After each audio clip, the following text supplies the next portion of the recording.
Eu sou a Juliana, 32 anos e consultora financeira em São Paulo. Durante 6 anos, economizei cada centavo extra que ganhava, com o sonho de comprar um imóvel. Quando finalmente comprei um sobrado no último outono, decidi manter isso em segredo da minha família.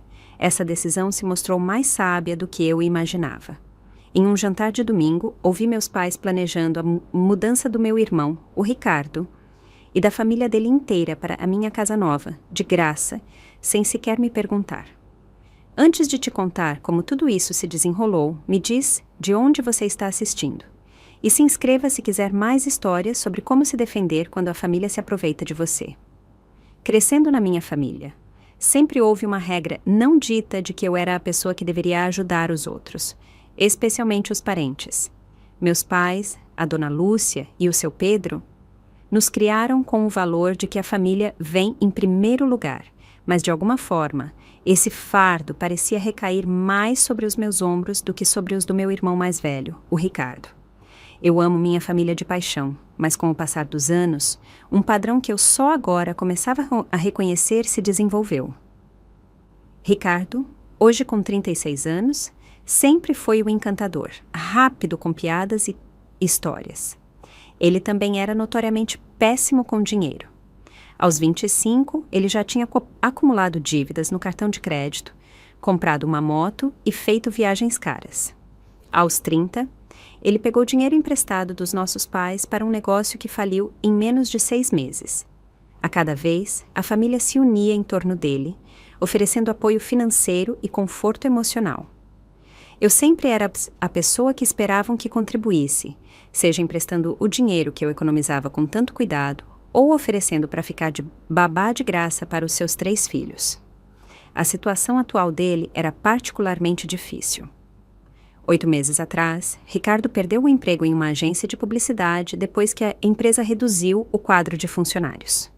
A esposa dele, a Carol, uma professora de meio período, não ganhava o suficiente para cobrir as despesas. Eles tinham 3 filhos, o Lucas, de 10 anos, a Sofia, de 8, e o Felipe, de 5. O proprietário do apartamento deles tinha acabado de aumentar o aluguel, e eles estavam com dificuldade para se virar. Enquanto isso, eu trabalhava arduamente para alcançar a minha independência financeira. Após terminar minha pós-graduação 7 anos atrás, eu consegui um cargo de consultora financeira em uma empresa respeitável em São Paulo. A ironia não me passava despercebida. Eu ajudava outras pessoas a gerenciar o dinheiro delas, enquanto meu próprio irmão parecia ser incapaz de fazer o mesmo. Eu vivia de forma frugal em um apartamento pequeno de 1 quarto, levava almoço para o trabalho todos os dias e limitava os gastos desnecessários.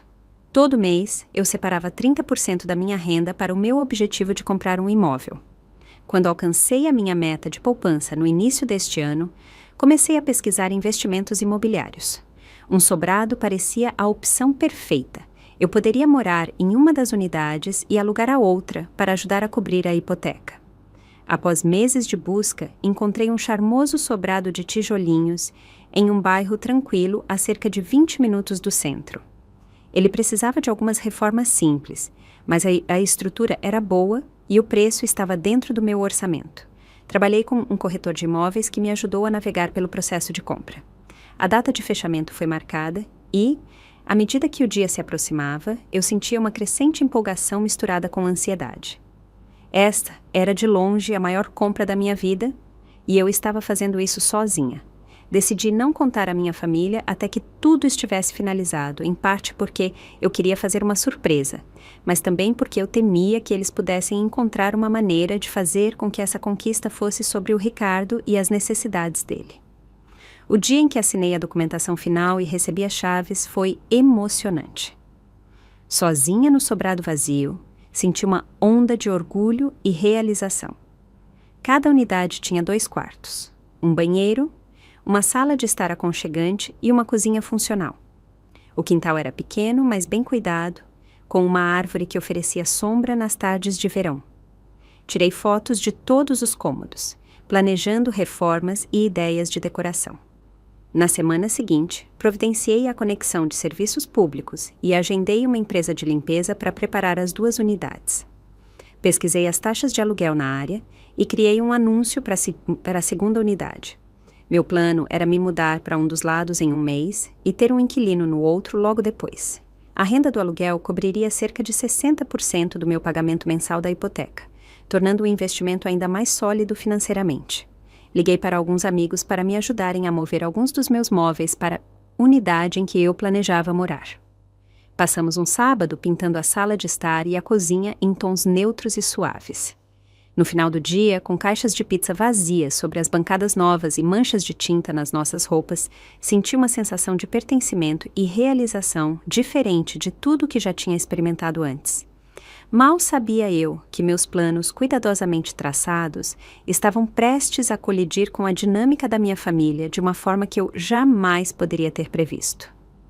No domingo seguinte, dirigi até a casa dos meus pais no subúrbio para o nosso jantar de família regular, animada para finalmente compartilhar a minha notícia. Eu tinha decidido que era o momento perfeito para anunciar a compra do meu imóvel. Imaginei os rostos orgulhosos dos meus pais e talvez um toque de surpresa por sua filha ter conquistado essa vitória sozinha. Eu tinha até preparado um pequeno discurso e levado uma garrafa de espumante para celebrar. Cheguei cedo para ajudar a minha mãe com os preparativos do jantar, como era nosso costume. O aroma de carne assada enchia a casa e o meu pai estava assistindo a um jogo de futebol na sala de estar. Eu estava picando legumes na cozinha quando ouvi a porta da frente abrir e fechar, seguida pelo som do meu irmão Ricardo, sua esposa Carol e seus 3 filhos entrando. Minha mãe enxugou as mãos no avental e foi cumprimentá-los, me deixando sozinha na cozinha. Continuei a preparar a salada, meio que ouvindo os cumprimentos e a conversa vindo do hall de entrada. Depois de alguns minutos, percebi que meus pais, Ricardo e Carol, tinham se mudado para o escritório do meu pai, ao lado da cozinha. As vozes deles estavam mais baixas, mas na casa silenciosa, as palavras vazavam pela parede fina. Ouvi meu pai dizer: "É a solução perfeita. A Juliana tem todo esse espaço extra agora." Minhas mãos congelaram. A faca pairando sobre um pepino. Espaço extra. Eles não poderiam saber sobre o meu sobrado. Eu não tinha contado a ninguém da minha família ainda. A voz da minha mãe se intrometeu. Ela sempre ajuda a família. Foi assim que a criamos. Ricardo respondeu.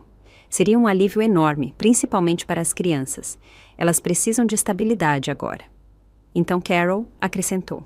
Eu estava pensando que podíamos colocar os meninos em um quarto e a Sofia no outro. A sala de estar no lado deles é maior do que a nossa, certo? O lado deles. Meu coração começou a disparar enquanto eu tentava juntar as peças do que estava acontecendo. De alguma forma, eles sabiam do meu sobrado e já tinham feito planos para a família de Ricardo se mudar, sem sequer me consultar. Fiquei congelada no lugar, me esforçando para ouvir mais da conversa deles. Pedro, você acha que ela vai querer que a gente ajude a mover as coisas dela para abrir espaço?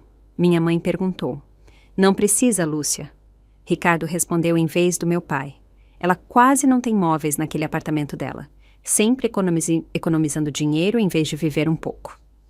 Ouvi a risada de Carol seguida por: Bem, nós a ajudamos a decorar. Tenho tantas ideias para fazer daquele lugar um verdadeiro lar. Minhas bochechas queimaram com uma mistura de raiva e descrença. Eles não apenas tinham descoberto a minha compra, mas já tinham decidido que a família de Ricardo se mudaria para a segunda unidade sem sequer me perguntar. E pelo que parecia, eles esperavam que morassem lá de graça. Forcei-me a continuar picando os legumes enquanto a minha mente corria. Como eles descobriram? Talvez tenham visto meu nome nos registros de imóveis, ou talvez um dos amigos dos meus pais tivesse me visto na propriedade e comentado. Independentemente de como eles soubessem, a presunção deles era espantosa. Quando finalmente nos sentamos para o jantar, esperei que eles abordassem o assunto, curiosa para ver como me apresentariam esse plano. Depois que a comida foi servida e trocamos as cortesias habituais, meu pai limpou a garganta. Juliana, ele começou, um sorriso brincando nos cantos da boca. Temos uma notícia maravilhosa. Encontramos a solução perfeita para o problema de moradia do Ricardo. Dei um gole na minha água, evitando o contato visual com qualquer um na mesa. Minha mãe continuou. Nós sabemos sobre o seu sobrado, querida. A dona Fátima, da igreja, te viu lá na semana passada e me contou. Estamos tão orgulhosos de você por dar um passo tão grande. Antes que eu pudesse responder, Ricardo se intrometeu. E é o momento perfeito, irmã. Com a nossa situação de aluguel e a escola das crianças sendo tão perto da sua casa nova, faz todo o sentido a gente ficar com a outra unidade. Carol assentiu com entusiasmo. Prometemos ser os vizinhos perfeitos. As crianças estão tão animadas para morar perto da tia Juliana. Senti todos os olhos em mim, esperando minha concordância entusiasmada.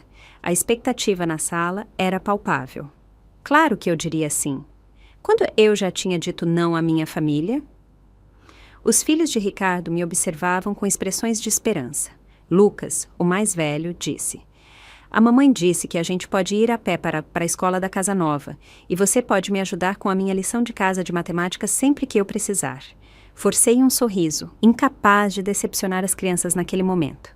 Os adultos na mesa tomaram meu sorriso como um acordo, e a conversa rapidamente se voltou para a logística da mudança. Minha mãe começou a planejar. "Podemos te ajudar a mover suas coisas no próximo fim de semana, e então Ricardo e Carol podem começar a trazer as coisas deles na semana seguinte." Ricardo acrescentou: "O momento é perfeito, já que o nosso contrato de aluguel termina no fim do mês, né? Sem aluguel para pagar, a gente finalmente pode começar a se organizar financeiramente." A suposição de que eles morariam lá de graça agora foi explicitada.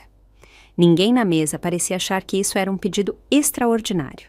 Ninguém perguntou como isso poderia afetar os meus pagamentos de hipoteca ou os meus planos financeiros. Ninguém considerou que eu poderia ter meus próprios planos para o imóvel que eu tinha trabalhado tanto para comprar. Em vez de confrontá-los naquele momento, permaneci quieta, assentindo ocasionalmente e empurrando a comida no meu prato. Uma vida inteira de ser a pacificadora da família me impediu de causar uma cena. Mas por dentro, algo tinha mudado. Uma linha foi cruzada que eu não podia ignorar. A volta para casa naquela noite foi um borrão de emoções conflitantes. Memórias me inundaram de todas as vezes que eu tinha deixado de lado as minhas próprias necessidades para ajudar a minha família, especialmente o Ricardo. As férias de verão que cancelei para emprestar dinheiro a ele para o conserto do carro. Os fins de semana que passei de babá para que ele e a Carol pudessem ter encontros românticos. As inúmeras vezes em que eu era a pessoa esperada para resolver os problemas porque eu era solteira e supostamente tinha menos responsabilidades. Ao estacionar no prédio do meu apartamento, tomei uma decisão. Desta vez seria diferente. Desta vez, eu me colocaria em primeiro lugar. Na manhã seguinte, acordei com uma clareza que não sentia há anos. Sentada à minha pequena mesa da cozinha com uma xícara de café, peguei um caderno e comecei a listar todas as vezes que minha família tinha se aproveitado da minha generosidade sem reciprocidade. A lista cresceu rapidamente, enchendo a página com incidentes que remontavam aos meus anos de faculdade. Houve a vez em que eu trabalhei em 2 empregos para pagar minha graduação, enquanto meus pais pagavam a mensalidade integral de Ricardo, justificando que ele não era tão academicamente inclinado quanto eu e precisava de mais apoio. Houve as 3 ocasiões separadas em que Ricardo pegou dinheiro emprestado de mim com promessas vagas de que pagaria de volta algum dia. O Natal em que meus pais sugeriram que eu comprasse o console de videogame caro para todas as crianças, já que eu não tinha filhos para gastar dinheiro. O padrão era claro e de longa data. Eu tinha sido condicionada a ser a rede de segurança da família, a pessoa responsável que sempre se sacrificaria pelos outros. Mas o que mais me impressionou foi a completa falta de consideração pelos meus próprios objetivos e sonhos. Em nenhum momento durante o jantar da noite anterior, alguém tinha perguntado quais eram os meus planos para o sobrado. A suposição era que o meu imóvel, o meu investimento, era um recurso familiar a ser alocado de acordo com as necessidades deles. Liguei para a minha amiga mais próxima, a Mariana, que tinha me ajudado a mover alguns móveis para o sobrado.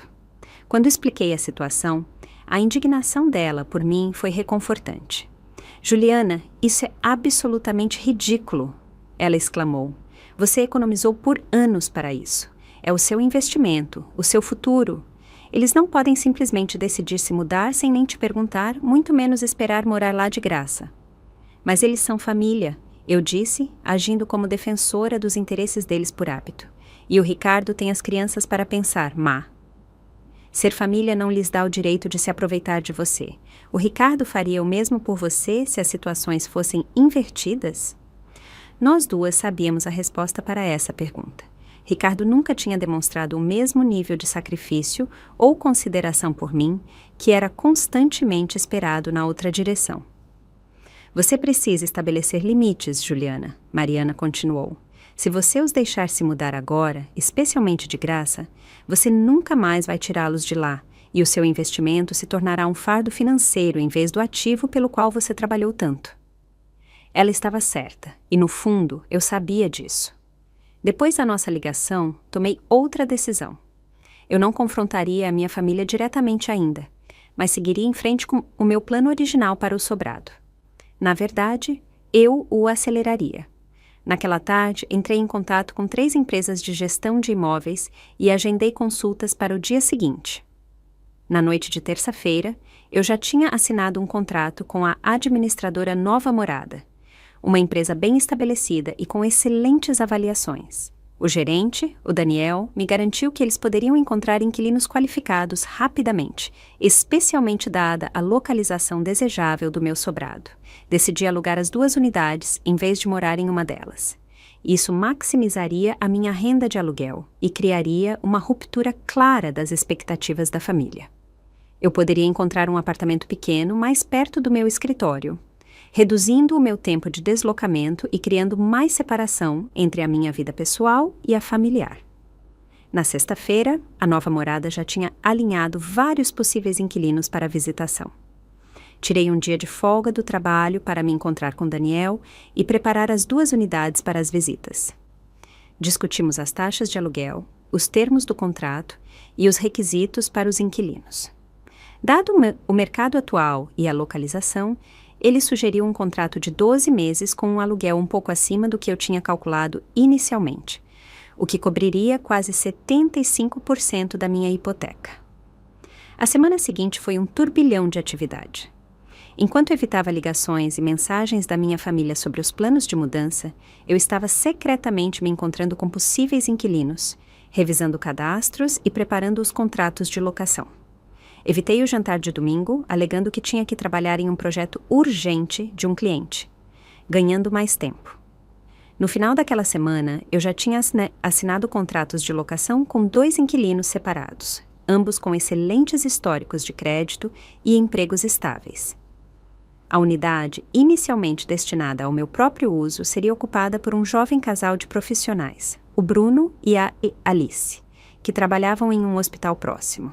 A segunda unidade, ironicamente a que minha família tinha mentalmente designado para Ricardo e Carol, seria alugada para uma professora universitária aposentada, a doutora Helena Gonçalves, que queria se mudar de sua casa grande depois que o marido faleceu. Os 2 contratos de aluguel começariam no primeiro dia do mês seguinte, a apenas 2 semanas de distância. O tempo era apertado, mas administrável. Agendei uma empresa de limpeza profissional para fazer uma última faxina nas 2 unidades e agendei um horário para que o gerente de imóveis fizesse as inspeções de mudança com cada inquilino. Enquanto isso, encontrei um apartamento pequeno, mas moderno, de 1 quarto, em um prédio a apenas 3 quarteirões do meu escritório. O aluguel era mais alto do que eu esperava, mas a conveniência e a proximidade com o trabalho valiam a pena. Além disso, com a renda do aluguel das 2 unidades do sobrado, minhas despesas totais de moradia ainda seriam menores do que antes. Assinei um contrato de 6 meses para o apartamento e agendei a mudança dos meus móveis para o fim de semana seguinte. Contei apenas a Mariana e outros 2 amigos próximos sobre o meu novo endereço, fazendo-os jurar segredo. Eu contaria à minha família eventualmente, é claro, mas não até que as 2 unidades do sobrado estivessem ocupadas e fosse tarde demais para eles mudarem os meus planos. A culpa era considerável, especialmente quando Ricardo ligou para perguntar se eu precisava de ajuda para embalar as coisas do meu apartamento.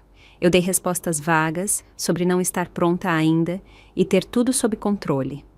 Quando minha mãe mandou uma mensagem perguntando se podia ir medir cortinas para o que seria o lado de Ricardo, eu respondi que ainda estava lidando com a papelada e que os avisaria quando fosse a hora certa. À medida que o dia da mudança dos meus novos inquilinos se aproximava, as ligações e mensagens da minha família se tornaram mais frequentes e insistentes. Carol enviou links de imóveis que ela achou que ficariam bonitos na minha unidade. Meu pai ligou para discutir como ajudar com os custos da mudança de Ricardo. Minha mãe deixou mensagens de voz sobre a organização de uma festa de boas-vindas para todos nós. Cada mensagem aumentava na minha ansiedade, mas também fortalecia a minha determinação. O padrão agora era tão claro: minha família fazendo planos para a minha vida, os meus recursos, o meu futuro sem me consultar. Sempre presumindo que eu aceitaria o que eles decidissem que era melhor, mesmo quando isso beneficiava principalmente o Ricardo à minha custa. O fim de semana, antes da mudança dos inquilinos, eu me mudei com sucesso para o meu novo apartamento. Mudei o meu endereço de correspondência, atualizei as minhas informações com o banco e as empresas de serviços públicos e me instalei no meu novo espaço menor. Ele era aconchegante e conveniente, com uma pequena sacada com vista para um pátio e eletrodomésticos modernos que faziam a cozinha compacta parecer luxuosa. Enquanto desfazia minhas malas, senti uma mistura de emoções: culpa pelo inevitável confronto que viria, ansiedade por enfrentar a minha família talvez pela primeira vez, mas também uma crescente sensação de orgulho e independência. Eu estava tomando o controle da minha vida e do meu futuro financeiro de uma forma que parecia, ao mesmo tempo, aterrorizante e revigorante. A parte final do meu plano se encaixou quando Daniel, da empresa de gestão de imóveis, ligou para confirmar que os 2 conjuntos de inquilinos se mudariam naquele sábado. Tudo estava pronto. Tudo o que eu tinha que fazer agora era esperar pela tempestade que certamente se seguiria. A semana que antecedeu o dia da mudança foi tensa. Meu irmão Ricardo me mandava mensagens diariamente perguntando quando eles poderiam começar a trazer caixas para o sobrado. E aí, Ju, podemos deixar algumas coisas das crianças neste fim de semana? A Carol já embalou os quartos delas, ele escreveu na segunda-feira. Respondi várias horas depois. Ainda finalizando algumas coisas com o imóvel. Eu te aviso em breve. Na terça-feira, minha mãe ligou enquanto eu estava no trabalho. Deixei ir para a caixa postal e ouvi a mensagem durante o meu horário de almoço. Juliana, querida, eu comprei umas cortinas lindas para a sua sala. Elas estavam em promoção na C&A. Pensei que poderíamos pendurá-las neste fim de semana quando a gente for te ajudar a se instalar. Me liga de volta quando puder. Eu mandei uma resposta curta. Obrigada, mãe, mas ainda estou organizando as coisas. Talvez precise adiar um pouco. Na quarta-feira, meu pai se juntou à campanha. A mensagem dele foi mais direta. Ricardo precisa avisar o dono do apartamento até sexta-feira, quando eles podem começar a mover as coisas deles para o seu lugar. Isso exigiu uma resposta mais substancial, então eu liguei para ele depois do trabalho, tomando cuidado para manter meu tom casual. Pai, eu entendo que o Ricardo esteja ansioso para se mudar, mas ainda há alguns reparos e papeladas que eu preciso resolver antes que alguém possa se mudar. Eu terei um cronograma melhor na semana que vem. A frustração dele era evidente. Juliana, eles precisam tomar decisões agora. O proprietário já está mostrando o apartamento deles para novos inquilinos. A gente não pode deixá-lo sem um lugar para morar. Eu entendo, pai, eu respondi, mantendo a minha voz firme. Mas eu preciso ter certeza de que tudo está devidamente preparado primeiro. Eu vou resolver e avisar a todos em breve. A quinta-feira trouxe uma visita inesperada de Ricardo ao meu escritório. Eu estava em uma reunião com um cliente quando a recepcionista me informou que meu irmão estava esperando no saguão. Eu me desculpei brevemente para falar com ele. Ricardo parecia agitado, passando a mão pelo cabelo enquanto andava de um lado para o outro na pequena área de recepção. Quando me viu, ele imediatamente começou a falar sobre as preocupações dele. Juliana, a gente precisa falar sobre as datas da mudança. A Carol está surtando porque temos que sair do nosso lugar até o fim do mês. E você continua nos enrolando sobre quando podemos nos mudar para o sobrado. Olhei em volta, consciente de que a recepcionista estava fingindo não ouvir. Este não era o lugar para essa conversa. Ricardo, eu estou com um cliente agora, eu disse em voz baixa. E isso não é algo que a gente deva discutir no meu local de trabalho. Bem, você não atende o telefone nem responde as mensagens com informações concretas. Então, o que eu devo fazer? Ele respondeu, a voz dele subindo um pouco. Eu respirei fundo. Eu estou com as coisas sob controle. Há algumas questões com o imóvel que eu estou resolvendo. Você terá mais informações no fim de semana, eu prometo. Isso pareceu acalmá-lo temporariamente, embora a expressão dele continuasse duvidosa. Ao se virar para ir embora, ele acrescentou: Ah, e a Carol queria saber se você tem preferência por cores de tinta para os quartos das crianças. Ela está pensando em azul claro para os meninos e lavanda para a Sofia. A presunção de que eles estariam redecorando o meu imóvel me irritou, mas eu mantive a minha compostura. A gente conversa sobre tudo isso mais tarde, eu disse, já me virando de volta para minha sala de reunião. Naquela noite, recebi um e-mail da Carol com um assunto: ideias de decoração para o sobrado. Anexados estavam quadros do Pinterest para cada cômodo, do que ela claramente considerava ser a unidade deles, junto com links para móveis e itens de decoração que ela planejava comprar. O e-mail terminava com: me diz o que você acha. Ah, e você se importa se a gente pintar os armários da cozinha de branco? A cor atual é um pouco escura para o meu gosto. Fechei o e-mail sem responder, a minha determinação se fortalecendo a cada comunicação presunçosa. A sexta-feira trouxe a interação mais difícil até agora. Minha mãe ligou exatamente quando eu estava saindo do trabalho. Juliana, seu pai e eu queremos ir amanhã de manhã para te ajudar a ajeitar o seu lugar. Aí a gente pode arrumar o lado de Ricardo também. Eles precisam começar a se mudar neste fim de semana. A urgência na voz dela deixava claro que eles tinham chegado ao limite da paciência com os meus adiamentos. Eu sabia que não podia mais enrolá-lo sem revelar o meu plano. Mãe, eu tenho alguns compromissos para resolver amanhã de manhã, eu disse cuidadosamente. Que tal a gente conversar sobre isso no domingo, no jantar? Houve uma pausa antes que ela respondesse. Está tudo bem, Juliana. Você tem estado tão evasiva ultimamente. Se houver um problema com o sobrado, você sabe que a gente pode ajudar. Seu pai é bom com reparos e tenho certeza que o que estiver de errado pode ser consertado antes que Ricardo e a família dele se mudem. A preocupação na voz dela era genuína, fazendo o que eu estava fazendo parecer ainda mais enganoso. Mas eu me lembrei dos anos de expectativas unilaterais e me mantive firme. Está tudo bem, mãe. Eu explico tudo no domingo, eu prometo. Depois de desligar, recebi uma mensagem do Ricardo. Pais disseram que você está estranha sobre a mudança. O que está acontecendo? A gente precisa sair do nosso lugar o mais rápido possível. O proprietário está sendo um babaca. Isso foi seguido por outra. Ah, e a Carol quer saber se a gente pode pegar as medidas dos quartos para ter certeza de que os nossos móveis vão caber. E então? Quase ele esqueci. Você pode dar uma ajuda com o caminhão de mudança? A gente está meio apertado de grana agora, mas devo conseguir te pagar de volta no mês que vem. Cada mensagem reforçava a correção da minha decisão. O direito de se sentir no direito estava tão enraizado que Ricardo nem conseguia vê-lo. Ele simplesmente esperava que eu acomodasse as necessidades dele, financiasse a mudança dele e reorganizasse a minha vida para resolver os problemas dele, tudo sem questionar ou reclamar. Sábado de manhã, o dia em que meus inquilinos estavam agendados para se mudar, acordei cedo com um nó de ansiedade no estômago. Eu tinha combinado de me encontrar com Daniel no sobrado às 9 para supervisionar o processo de mudança e entregar as chaves aos 2 conjuntos de inquilinos. A doutora Gonçalves chegaria às 9h30 e Bruno e Alice estavam agendados para as 11. Eu me vesti cuidadosamente com roupas profissionais, querendo me apresentar como uma proprietária competente. Quando eu estava prestes a sair do meu novo apartamento, meu telefone tocou. Era o meu pai. Juliana, ele disse sem rodeios, sua mãe e eu estamos indo para o sobrado agora. A gente pensou em te fazer uma surpresa e levar café da manhã.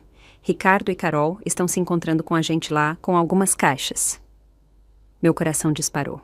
Eles iriam chegar antes de mim, antes dos inquilinos, antes que eu tivesse a chance de explicar. O confronto que eu estava temendo estava prestes a acontecer da pior maneira possível. Na verdade, pai, eu não estou no sobrado, eu consegui dizer. Estou a caminho agora para me encontrar com alguém. Perfeito, então a gente se vê lá. Ele respondeu alegremente, desligando antes que eu pudesse protestar mais. Imediatamente liguei para o Daniel para avisá-lo sobre a situação. Ele me assegurou que lidaria com isso profissionalmente e esperaria a minha chegada antes de prosseguir com a mudança dos inquilinos. A viagem para o sobrado foi os 20 minutos mais longos da minha vida. A cada quilômetro, eu ensaiava o que diria, como explicaria a minha decisão, e como me manteria firme diante do que certamente seria raiva e decepção da minha família. Ao virar na rua, pude ver o carro dos meus pais já estacionado na frente do sobrado. A van do Ricardo estava parando atrás. No meu retrovisor, percebi um caminhão de mudança se aproximando da direção oposta. A doutora Gonçalves tinha chegado cedo. O momento da verdade tinha chegado e não havia como voltar atrás. Estacionei o meu carro atrás da van de Ricardo e respirei fundo. Pelo para-brisa, eu podia ver a minha família parada na calçada em frente ao sobrado, parecendo confusos. Daniel, com o seu uniforme da administradora Nova Morada, falava com eles, gesticulando em direção à propriedade. Ao sair do meu carro, ouvi meu pai dizendo: "Deve haver algum engano. Este é o imóvel da minha filha. Ela comprou para a nossa família." Daniel me notou me aproximando e me deu um aceno de reconhecimento sutil. "Senhora Ramos", ele disse, usando o meu sobrenome formalmente. Sua família estava explicando que eles achavam que estariam se mudando hoje. Eu dei um passo à frente, o meu coração batendo forte. "Mãe, pai, Ricardo, Carol..." Eu comecei, a minha voz mais firme do que eu esperava. "Eu preciso explicar uma coisa para vocês." Minha mãe parecia perplexa, segurando uma sacola da padaria local. "Juliana, o que está acontecendo? Quem é este homem? E por que tem um caminhão de mudança chegando?" O caminhão de mudança de fato tinha chegado e agora estava estacionando do outro lado da rua. A doutora Gonçalves, uma mulher digna de seus 60 e poucos anos, saiu do carro, estacionado mais adiante na quadra, e se aproximou do nosso grupo com uma expressão curiosa. Ricardo, sempre rápido para a raiva, deu um passo em minha direção. "Que diabos, Juliana? A gente ia se mudar hoje. A gente já avisou no nosso apartamento." Antes que eu pudesse responder, Daniel interveio suavemente. "Talvez devamos todos nos afastar para permitir que a doutora Gonçalves acesse a sua nova casa." Ele gesticulou em direção à mulher que agora estava parada na beira do nosso grupo. "Ela tem uma mudança agendada e os transportadores dela estão esperando."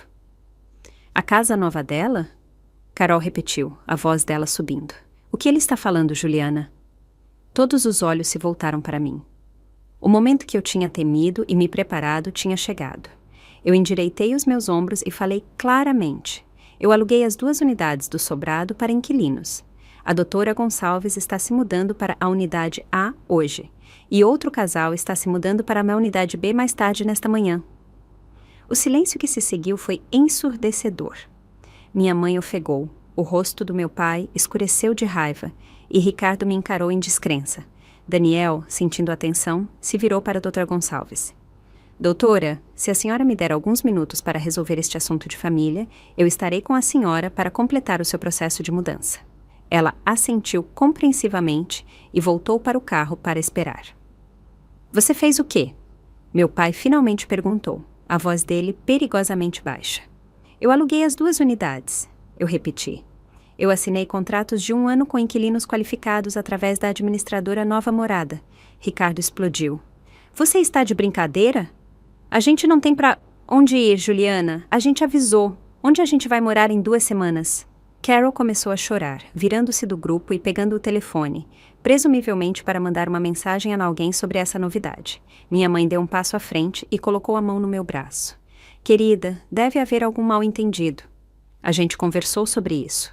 Ricardo e a família dele precisam dessa 2ª unidade. Você sabe da situação deles." Eu gentilmente removi a mão dela. "Não, mãe. Vocês conversaram. Vocês todos fizeram planos para o meu imóvel sem me perguntar. Vocês presumiram que eu simplesmente aceitaria, como eu sempre faço." Meu pai interveve. "A gente pensou que você ia querer ajudar o seu irmão. Família ajuda a família, Juliana. Foi assim que te criamos." As palavras dele, destinadas a induzir culpa em vez disso, alimentaram a minha determinação. "Sim, família ajuda a família, mas isso deve funcionar nos 2 sentidos. Quando o Ricardo já fez sacrifícios por mim? Quando algum de vocês considerou o que eu poderia precisar ou querer antes de tomar decisões que afetam a minha vida?" Ricardo zombou.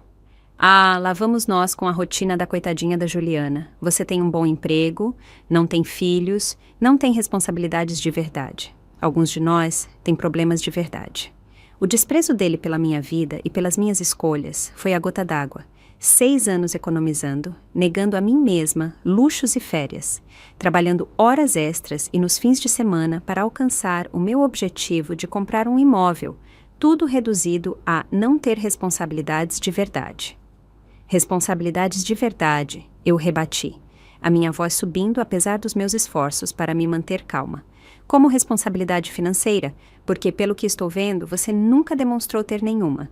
Você pegou dinheiro emprestado de mim 3 vezes sem pagar de volta. A mãe e o pai te resgataram inúmeras vezes.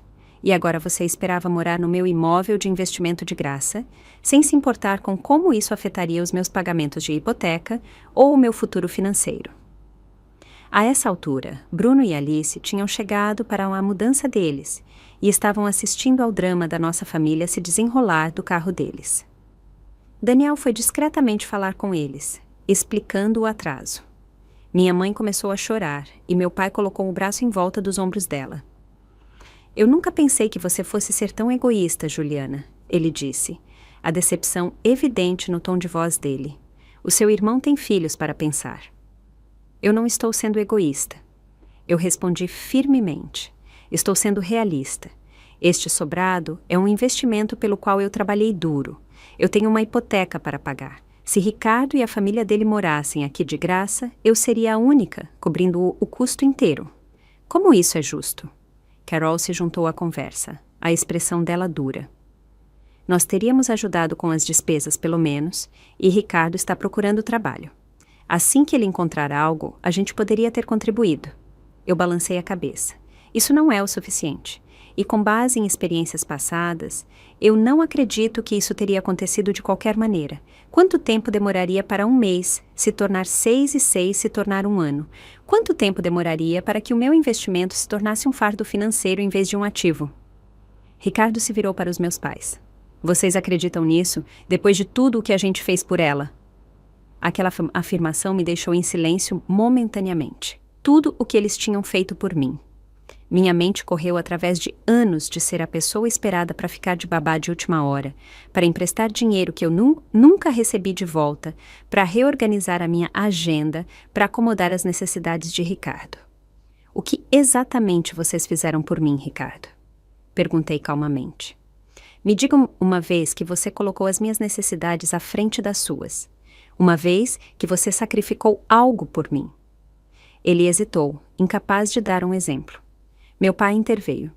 Já chega, Juliana. Eu não sei o que deu em você, mas não foi assim que te criamos. A família vem em primeiro lugar. Sim, a família vem em primeiro lugar, eu concordei. Mas eu também sou família, e por anos eu fui a pessoa esperada para colocar as necessidades de todos os outros à frente das minhas. Não mais. Então, o que a gente deve fazer agora? Ricardo exigiu. Onde a gente deve morar? No mesmo lugar em que vocês morariam se eu não tivesse comprado este sobrado, eu respondi. Encontrem um apartamento que vocês possam pagar. Gerenciem o dinheiro de vocês. Façam o que todas as outras famílias têm que fazer. Carol zombou. É fácil para você falar da sua posição de privilégio. O comentário dela acendeu uma nova onda de raiva. Privilégio. Eu trabalhei 60 horas por semana durante anos para economizar para este imóvel. Eu levava almoço em vez de comer fora. Eu morei em um apartamento minúsculo e dirigi um carro velho. Eu conquistei isso com trabalho duro e planejamento cuidadoso, não com privilégio. Minha mãe, sempre a pacificadora, tentou outra abordagem. Juliana, querida, talvez a gente possa fazer um acordo. Talvez o Ricardo possa pagar um aluguel, mesmo que seja abaixo do preço do mercado. Eu balancei a cabeça. É tarde demais para isso, mãe. Eu assinei contratos vinculantes com os 2 inquilinos. Eles têm direitos legais de ocupar essas unidades pelos próximos 12 meses. Você poderia quebrar os contratos, meu pai sugeriu. Pagar a multa que for. O fato de ele sugerir que eu tomasse um prejuízo financeiro para consertar o problema de Ricardo ilustrou perfeitamente a dinâmica contra a qual eu estava lutando. Não, eu disse firmemente. Eu não vou quebrar contratos legais e arriscar a minha reputação profissional porque Ricardo não se planejou direito. Estes inquilinos têm direitos, e eu pretendo honrar os meus acordos com eles. Ricardo jogou as mãos para o alto em desgosto. Inacreditável. E a lealdade da família como fica? Minha mãe agora chorava abertamente. Eu não entendo por que você simplesmente não nos contou os seus planos, Juliana. Por que manter isso em segredo se você não estava fazendo nada de errado? A pergunta dela me atingiu em cheio. Era um ponto justo. Por que eu simplesmente não tinha contado a eles de cara? Porque vocês nunca teriam me ouvido. Eu respondi honestamente. Vocês teriam me pressionado para mudar de ideia, me feito sentir culpada e provavelmente teriam me desgastado eventualmente. Vocês nem me perguntaram antes de fazerem planos para o meu imóvel. Vocês apenas presumiram que eu aceitaria o que vocês queriam, como eu sempre faço. Daniel se aproximou cautelosamente. Senhora Ramos, a doutora Gonçalves está pronta para começar a mudança dela, e Bruno e Alice também estão esperando. Eu assenti para ele, grata pela interrupção. Eu preciso cuidar dos meus inquilinos agora, eu disse à minha família.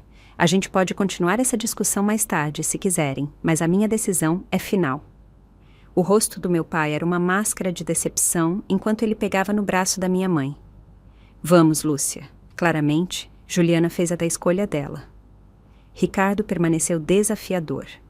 Isso não acabou, Juliana. Você não pode simplesmente nos deixar sem casa. Você não está sem casa, Ricardo, eu disse, a exaustão se infiltrando na minha voz.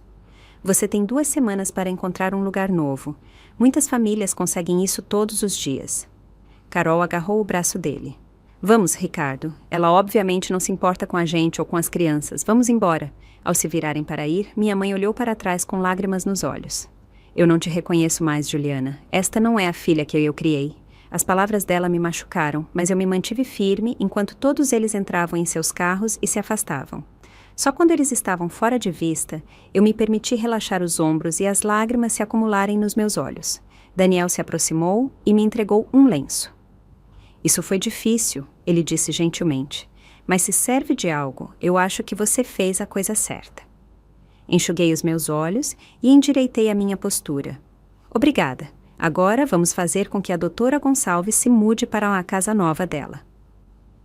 Enquanto caminhávamos em direção ao sobrado onde a doutora Gonçalves esperava pacientemente, senti um peso sair dos meus ombros. O confronto tinha sido tão doloroso quanto eu temia. Mas me manter firme tinha sido necessário. Talvez pela primeira vez na minha vida adulta, eu tinha colocado as minhas próprias necessidades em primeiro lugar. As consequências seriam significativas, mas também o crescimento que viria de finalmente quebrar padrões não saudáveis. Ao estender a minha mão para cumprimentar a doutora Gonçalves. Devidamente, eu consegui dar um sorriso genuíno. Este era o começo de um novo capítulo, não apenas para os meus inquilinos, mas para mim também. O silêncio da minha família foi ensurdecedor nos dias que se seguiram ao confronto. As mensagens diárias da minha mãe cessaram. As ligações de fim de semana do meu pai, para saber como eu estava, desapareceram. Até mesmo Ricardo, que geralmente me contatava sempre que precisava de algo, manteve silêncio total. Era como se eu tivesse sido excomungada da família por meu ato de autopreservação. A primeira semana foi a mais difícil.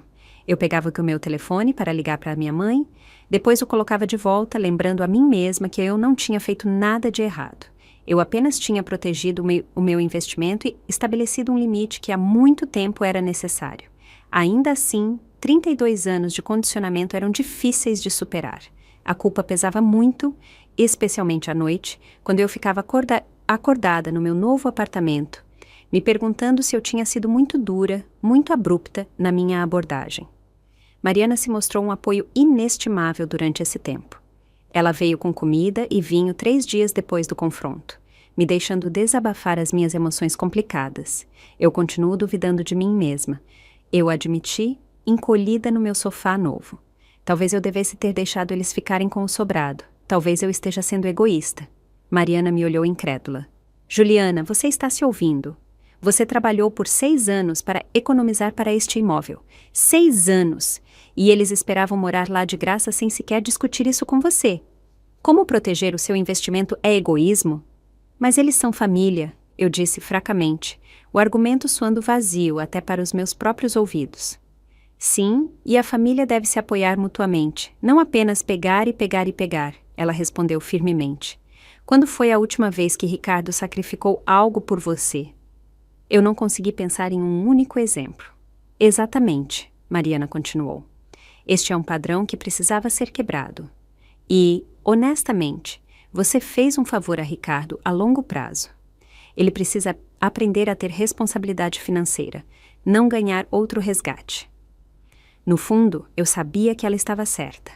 Meu irmão nunca tinha enfrentado as consequências de suas decisões financeiras, porque alguém sempre esteve lá para resgatá-lo, geralmente eu ou nossos pais. Ao me recusar a ser a rede de segurança dele desta vez, eu o estava forçando a encontrar as suas próprias soluções. A segunda semana trouxe preocupações práticas que me distraíram do drama familiar. Os 2 conjuntos de inquilinos se instalaram e Daniel, da empresa de gestão de imóveis, me enviou relatórios detalhados da mudança e das inspeções. Havia pequenas questões de manutenção a serem resolvidas. Uma torneira com vazamento na unidade A, uma porta emperrada na unidade B. Lidar com esses pequenos problemas me deu uma sensação de realização e reforçou que eu era capaz de gerenciar este imóvel de investimento. Os primeiros depósitos de aluguel chegaram na minha conta, proporcionando uma validação tangível da minha decisão. Ver esses depósitos, sabendo que eles cobririam a maior parte do meu pagamento de hipoteca, me trouxe uma profunda sensação de satisfação. Era para isso que eu tinha trabalhado durante todos aqueles anos de economia e sacrifício. Na terceira semana, o silêncio da minha família se tornou preocupante em vez de doloroso.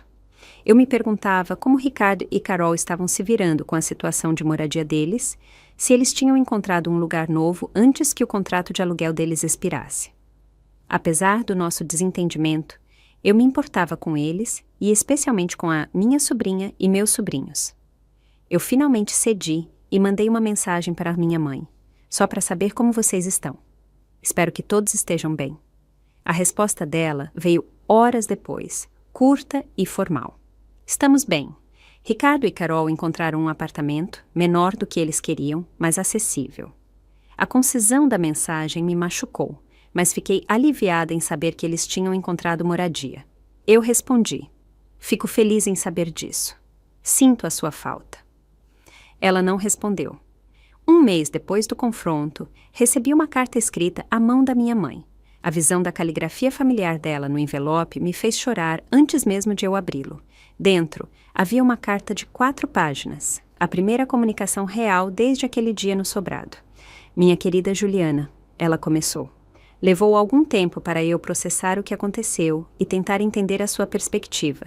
Eu quero que você saiba que, embora eu tenha ficado magoada e decepcionada com a sua decisão, eu tenho refletido sobre a dinâmica da nossa família e o meu papel na criação da situação.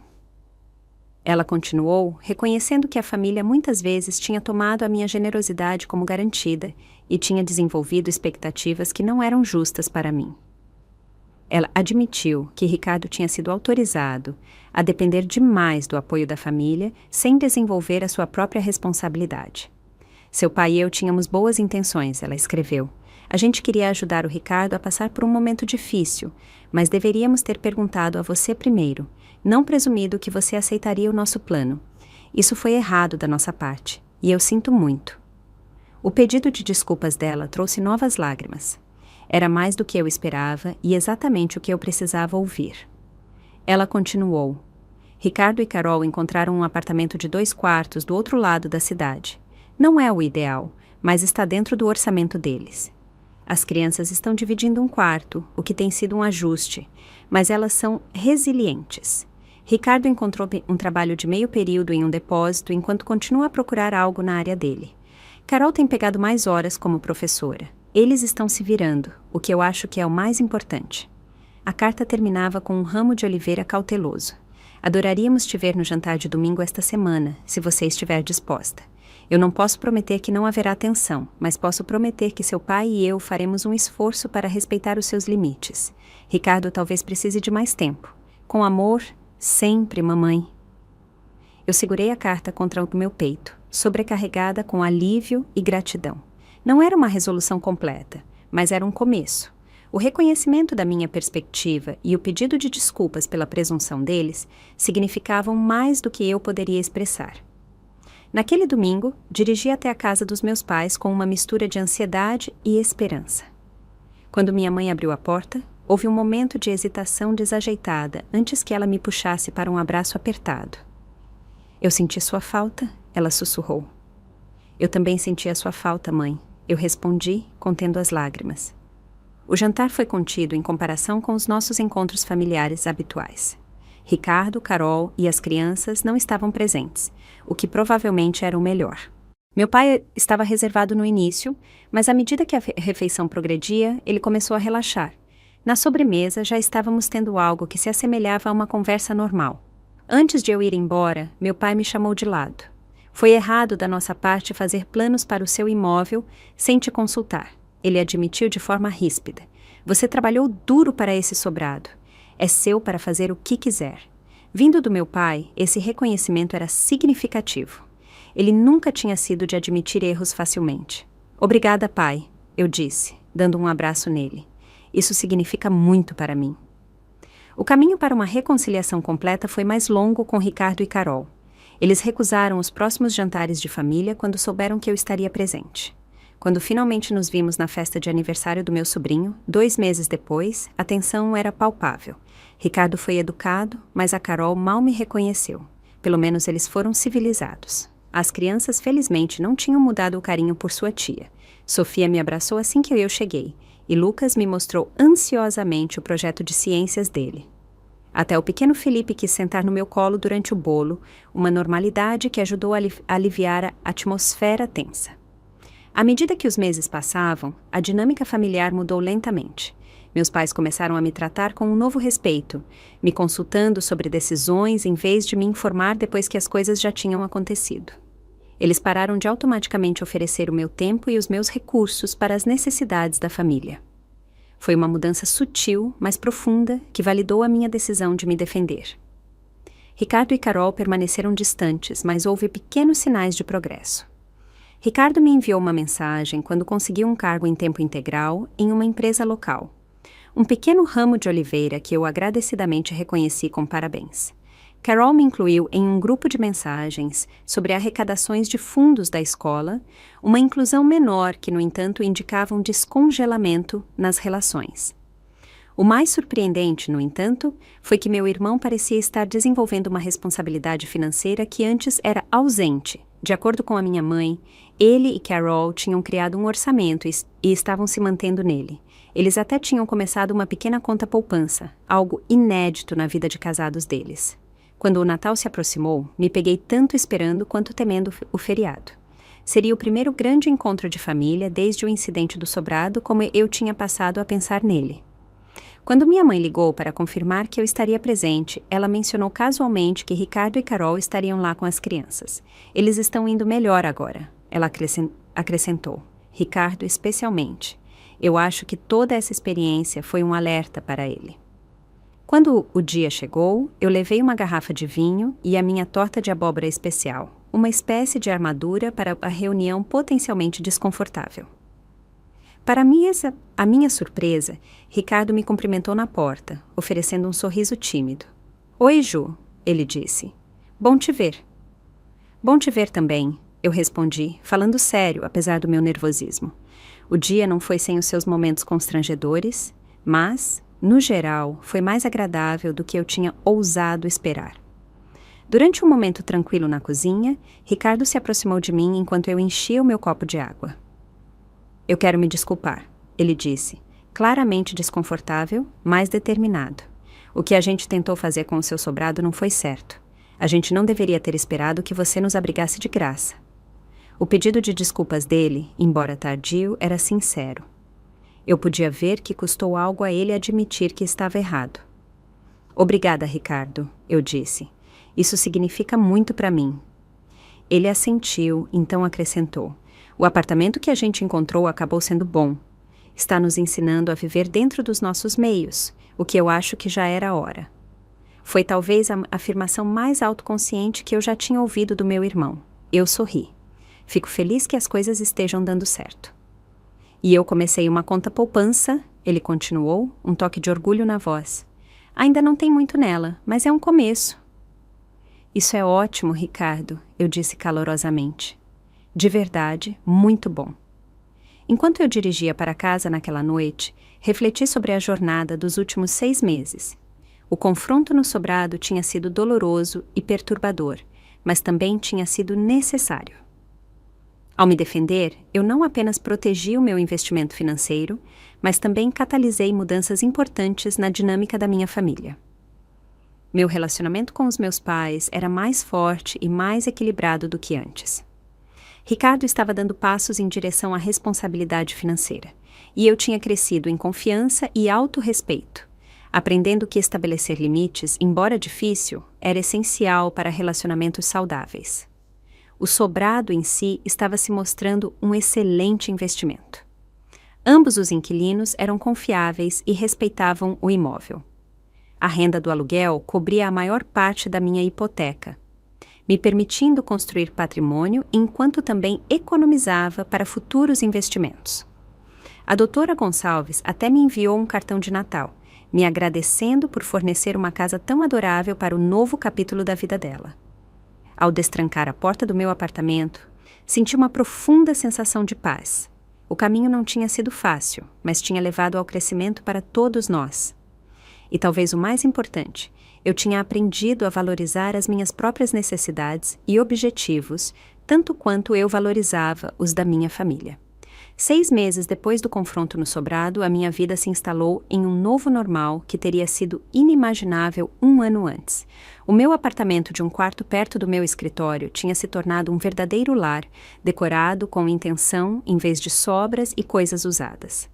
O trajeto mais curto me dava 1 hora extra por dia, que eu usava para fazer yoga de manhã e ler, pequenos luxos que eu tinha negado a mim mesma durante os meus anos de economia agressiva. A empresa de gestão de imóveis me enviava relatórios mensais sobre o sobrado, junto com os depósitos de aluguel que apareciam confiavelmente na minha conta. Ambos os inquilinos tinham renovado os contratos para um 2º ano, uma validação tanto da minha escolha de investimento quanto das minhas decisões de gestão de imóveis. A doutora Gonçalves tinha plantado flores no pequeno jardim atrás da unidade dela, enquanto Bruno e Alice tinham repintado a sala de estar deles, com a minha permissão, melhorias que só aumentaram o valor do imóvel. Meu relacionamento com os meus pais tinha evoluído para algo mais equilibrado e maduro. Os jantares semanais de domingo foram retomados, mas com uma diferença. Agora eu era tratada como uma adulta igual, com perspectivas e limites válidos, não apenas como a filha confiável que sempre acomodaria as necessidades dos outros. Meu pai até me pediu conselhos sobre os investimentos de aposentadoria dele, uma mudança significativa na forma como ele via a minha perspicácia financeira. A mudança mais surpreendente, no entanto, foi no meu relacionamento com Ricardo. Os nossos papéis de infância tinham sido tão firmemente estabelecidos. Ele era o charmoso e carente que precisava de apoio, e eu era a responsável e capaz que o fornecia. O incidente do sobrado tinha destruído essa dinâmica, nos forçando a estabelecer uma nova forma de nos relacionarmos. Ricardo tinha mantido o emprego em tempo integral que encontrou após o confronto, mostrando um comprometimento com a estabilidade que antes era ausente. Ele e Carol tinham reduzido o estilo de vida deles para se adequar à renda, um conceito que parecia finalmente estar se enraizando. O mais significativo, Ricardo tinha começado a pagar de volta o dinheiro que ele tinha pego emprestado de mim ao longo dos anos, enviando pagamentos pequenos, mas regulares, a cada mês, sem que eu precisasse pedir. Em um sábado quente, em junho, exatamente 1 ano depois do confronto no sobrado, Ricardo me convidou para tomar um café. Era um pedido incomum. A gente geralmente só se via em reuniões de família. Curiosa e um pouco apreensiva, eu aceitei. A cafeteria estava cheia de clientes de fim de semana, mas Ricardo tinha garantido uma mesa tranquila no canto. Ele parecia diferente de alguma forma, mais tranquilo consigo mesmo. Ele tinha trocado as camisetas com estampas de sempre por uma camisa social simples, e o cabelo dele, que sempre estava bagunçado, estava bem arrumado. Obrigado por me encontrar, ele disse enquanto eu me sentava com o meu café. Eu queria conversar com você sem a família inteira por perto. Eu assenti, esperando que ele continuasse. Ele respirou fundo. Este último ano tem sido esclarecedor. Quando você se recusou a nos deixar morar no seu sobrado, eu fiquei furioso. Eu achei que você estava sendo egoísta e cruel, especialmente sabendo da nossa situação com as crianças. Ele fez uma pausa, reunindo os pensamentos. Mas olhando para trás, foi o alerta que eu precisava. A Carol e eu estávamos vivendo acima dos nossos meios por anos, sempre esperando que alguém, geralmente você, ou a mãe e o pai, nos resgatasse quando as coisas ficassem difíceis. A autoconsciência dele me pegou de surpresa. Deve ter aparecido no meu rosto, porque ele sorriu ironicamente. Eu sei, chocante que eu possa admitir isso, certo? Mas é a verdade. A gente nunca teve que enfrentar as consequências das nossas escolhas, porque sempre havia uma rede de segurança. Quando você removeu essa rede, a gente teve que resolver as coisas por conta própria pela primeira vez. Eu agradeço que você esteja me dizendo isso, Ricardo. Eu respondi cuidadosamente. Ele assentiu. Não foi uma decisão fácil para mim, e eu sei disso agora. E eu quero que você saiba que as coisas estão realmente melhores para a gente. O apartamento não é tão bom quanto o seu sobrado teria sido, mas é nosso e a gente paga por ele sozinhos. Ele continuou. As crianças estão bem dividindo os quartos, e a Carol e eu finalmente tivemos que sentar e fazer um orçamento de verdade, algo que deveríamos ter feito anos atrás. Ele enfiou a mão no bolso e tirou um envelope, deslizando-o sobre a mesa em minha direção. Abri-o e encontrei um cheque no valor de R$1.000, uma parte substancial do que ele ainda me devia. Não é tudo, ele reconheceu, mas é um começo. Eu planejo te pagar cada centavo. O cheque representava mais do que dinheiro. Era uma evidência tangível do crescimento dele e do nosso relacionamento em mudança. Senti um nó se formar na minha garganta. Obrigada, eu disse simplesmente. Não, eu que agradeço, ele respondeu, me surpreendendo novamente. Por não me habilitar mais, por me forçar a crescer, mesmo que eu tenha lutado contra isso em cada passo do caminho. Conversamos por quase 2 horas naquela tarde, tendo talvez a conversa mais honesta das nossas vidas adultas. Ricardo compartilhou as dificuldades dele com a responsabilidade financeira, admitindo que sempre tinha invejado a minha disciplina, enquanto simultaneamente a ressentia. Eu confessei a minha frustração por ser dada como garantida e a minha culpa por finalmente me defender. Quando nos separamos, algo fundamental tinha mudado entre nós. Não estávamos mais presos aos papéis de irmã responsável e irmão irresponsável. Éramos simplesmente 2 adultos com diferentes pontos fortes e fracos, encontrando uma nova maneira de ser família, sem os padrões não saudáveis do passado. As lições que aprendi, através da experiência do sobrado, se estenderam para além da dinâmica familiar. Eu tinha descoberto uma confiança nas minhas decisões financeiras que se traduziu em outras áreas da minha vida. No trabalho, comecei a falar mais em reuniões e a assumir papéis de liderança em projetos. Eu negociei uma promoção e um aumento de salário, defendendo a mim mesma com uma segurança que eu antes reservava para defender os outros. Também comecei a explorar oportunidades adicionais de investimento, pesquisando possíveis imóveis para uma segunda compra. O sucesso do sobrado tinha me dado tanto os meios financeiros quanto a confiança para expandir o meu portfólio.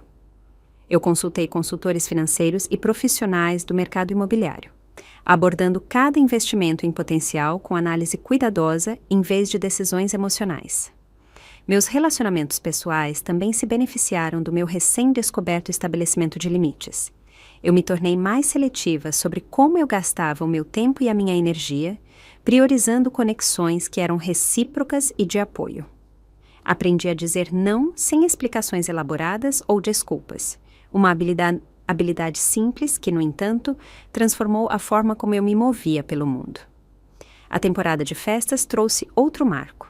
Pela primeira vez, eu recebi o jantar de Natal no meu apartamento. Foi um pouco apertado, mas todos se ajeitaram, incluindo Ricardo, Carol e as crianças. Minha mãe trouxe o seu tradicional farofa e meu pai cortou o peru que eu tinha preparado nervosamente, seguindo a receita dela. Enquanto nos reuníamos em volta da minha mesa, eu olhei para os rostos da minha família e senti uma profunda sensação de gratidão. A jornada tinha sido difícil, mas nós tínhamos emergido mais fortes, com relacionamentos mais saudáveis, baseados em respeito mútuo em vez de obrigação e expectativa. Ricardo levantou o seu copo em um brinde. Para a Juliana, ele disse, por nos ensinar a todos que o verdadeiro apoio da família significa ajudar uns aos outros a crescer, não habilitar maus hábitos, e por fazer um peru incrível para o primeiro Natal dela. Todos riram e brindaram. Minha mãe se inclinou para apertar a minha mão, os olhos dela comunicando o que as palavras não podiam: orgulho, amor e uma profunda apreciação pela mulher que eu tinha me tornado. O sobrado, que tinha causado tanto conflito, tinha sido, no final das contas, o catalisador para uma mudança positiva em todas as nossas vidas. Ao me manter firme na minha decisão, eu não apenas garanti o meu futuro financeiro, mas também ajudei a minha família a evoluir para versões mais saudáveis de si mesmos. A dor a curto prazo tinha levado a um crescimento a longo prazo que nenhum de nós poderia ter previsto. Enquanto eu reflito sobre esta jornada, a lição que ressoa mais profundamente é esta: estabelecer limites não é egoísmo. É necessário para relacionamentos saudáveis. Ao finalmente valorizar as minhas próprias necessidades e objetivos tanto quanto os da minha família, eu criei espaço para que todos nós crescêssemos. O velho ditado de que você não pode servir de um copo vazio se provou profundamente verdadeiro. Ao cuidar do meu próprio bem-estar financeiro e emocional, eu me tornei mais, não menos, capaz de apoiar a minha família de maneiras significativas. O sobrado se destaca como um lembrete físico desta transformação. O que começou como um simples imóvel de investimento se tornou o ponto de virada na história da nossa família. O momento em que velhos padrões foram quebrados e novos, mais saudáveis, começaram a se formar. E por esse presente inesperado, eu sou eternamente grata. Você já teve que estabelecer limites difíceis com membros da família que tomavam a sua generosidade como garantida? Eu adoraria ouvir as suas experiências nos comentários abaixo. E se esta história ressoou com você, por favor, curta, se inscreva e compartilhe com alguém que possa precisar de encorajamento para se defender. Lembre-se, às vezes a coisa mais amorosa que você pode fazer por si mesmo e pelos outros é dizer não quando necessário. Obrigada por ouvir a minha história e eu desejo a você coragem e clareza na sua própria jornada de estabelecer limites saudáveis.